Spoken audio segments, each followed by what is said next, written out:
పేద మధ్యతరగతి ప్రజల్ని హైడ్రా ఇబ్బంది పెడుతోంది అన్నారు బీజేపీ ఎమ్మెల్యే పాయల్ శంకర్. బడా బాబుల కబ్జాల జోలికి హైడ్రా ఎందుకు వెళ్లడం లేదని ప్రశ్నించారు. ఇలాంటి వాటిపై తమ దగ్గర ఉన్న సమాచారం హైడ్రాకు అందిస్తామని, వాళ్లు సరిగ్గా స్పందించకపోతే హైకోర్టుకు వెళ్తామంటున్నారు పాయల్ శంకర్. మా దగ్గర ఉన్నటువంటి సమాచారాన్ని అంతా కూడా హైడ్రా మేము ఇస్తాము. వాళ్ళకి ఇచ్చిన తర్వాత వాళ్ళు సరైన రీతిలో స్పందించకుంటే ఇక్కడ హైకోర్టును ఆశ్రయిస్తాం.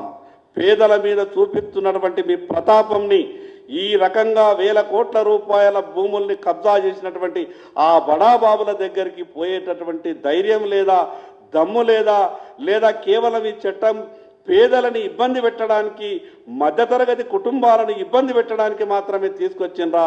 ఈ రాష్ట్ర ప్రజలకు అనుమానం కలుగుతూ ఉంది. మాకైతే అనుమానం వస్తూ ఉన్నది. ఈరోజు సిటీ కమిషనర్ని మార్చినట్టు రేపు హైడ్రా కమిషనర్ కూడా మారుస్తారేమో.